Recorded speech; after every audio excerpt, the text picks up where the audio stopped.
দক্ষিণবঙ্গের জেলাগুলিতে ভারী থেকে অতি ভারী বৃষ্টির সম্ভাবনা। আগামী রবিবার পর্যন্ত বৃষ্টির সম্ভাবনা। পূর্ব মেদিনীপুর, দক্ষিণ 24 পরগনা, ঝাড়গ্রামে হলুদ সতর্কতা জারি। মৎস্যজীবীদের সমুদ্রে যেতে নিষেধাজ্ঞা। উত্তরবঙ্গেও বৃষ্টির সম্ভাবনা।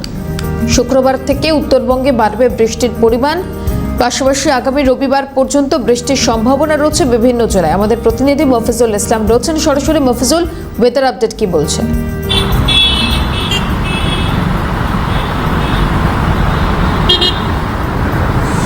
দেখো, বিগত দুদিন ধরে যেভাবে অস্বস্তিকর গরম অনুভূত হয়েছে, সেই অবস্থায় পরিবর্তন আবারও ঘটতে চলেছে। আলিপুর আবহাওয়া দপ্তর তেমনই পূর্বাভাস দিচ্ছে। আলিপুর আবহাওয়া দপ্তরের পূর্বাভাস অনুযায়ী উত্তর বঙ্গোপসাগরে একটি নিম্নচাপ অঞ্চল সেটা তৈরি হচ্ছে, যেটা আগামীকাল বা পরশু থেকে সেটা সক্রিয় হবে, যার প্রভাবে কিন্তু দক্ষিণবঙ্গের প্রায় সমস্ত জেলাতে বৃষ্টি হবে এবং আজ থেকেই বৃষ্টি শুরু হবে, এমনটাই কিন্তু পূর্বাভাসে বলা হয়েছে। আজকে পূর্ব মেদিনীপুর, দক্ষিণ 24 পরগনা এবং ঝাড়গ্রাম, এই তিনটি জেলায় বৃষ্টিপাত এবং ঝোড়ো হাওয়া চলবে এবং সেই কারণে এই তিনটি জেলাতে হলুদ সতর্কতা আজকের জন্য কিন্তু জারি করা হয়েছে। আগামীকাল থেকে দক্ষিণবঙ্গের সমস্ত জেলাতেই বৃষ্টি হবে। যেমন বঙ্গোপসাগরের ওপর একটি নিম্নচাপ বলয় সেটা তৈরি হচ্ছে, ঠিক তার পাশাপাশি জম্মু থেকে বারাণসী হয়ে রাঁচি থেকে একদম দীঘা পর্যন্ত, দীঘা থেকে উত্তর বঙ্গোপসাগর পর্যন্ত মৌসুমী অক্ষরেখা বিস্তৃত রয়েছে। এর প্রভাবে দক্ষিণবঙ্গের সমস্ত জেলাতেই বৃষ্টিপাত শুরু হবে এবং বৃহস্পতিবার থেকে সেটা ভারী থেকে অতি ভারী বৃষ্টি হবে দক্ষিণবঙ্গের সমস্ত জেলাতে।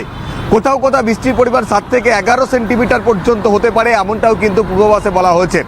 দক্ষিণবঙ্গের সমস্ত জেলাতেই এই ভারী অতি ভারী বৃষ্টি হবে বৃহস্পতিবার, শুক্রবার, শনিবার এবং এর প্রভাব চলবে রবিবার পর্যন্ত। উত্তরবঙ্গের ক্ষেত্রেও কিন্তু বৃষ্টির পূর্বাভাস রয়েছে, প্রায় সমস্ত জেলাতেই বৃষ্টি হবে, কিন্তু উত্তরবঙ্গের ক্ষেত্রে বৃষ্টির পরিমাণ বাড়বে শুক্রবার থেকে। এবং দক্ষিণবঙ্গে শুধু বৃষ্টি নয়, বৃহস্পতিবার থেকে বৃষ্টির পাশাপাশি ঝোড়ো হাওয়া বইবে। 30 থেকে 50 কিলোমিটার গতিবেগে সেই ঝোড়ো হাওয়া বইবে।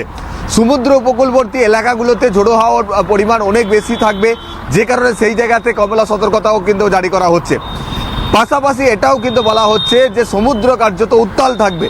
সে সমুদ্র উত্তাল থাকার কারণেই মৎস্যজীবীদেরকে রবিবার পর্যন্ত সমুদ্রে নামার ক্ষেত্রে নিষেধাজ্ঞা জারি করা হয়েছে আলিপুর আবহাওয়া দপ্তরের তরফ থেকে। ফলে আবহাওয়ার কিন্তু আবারও অবনতি ঘটতে চলেছে আজকে এবং আগামীকাল থেকে, এমনটাই কিন্তু পূর্বাভাসে বলা হচ্ছে, যেটা বিগত দুদিন ধরে যেভাবে অস্বস্তিকর গরম ছিল শহর কলকাতা সহ দক্ষিণবঙ্গের বিভিন্ন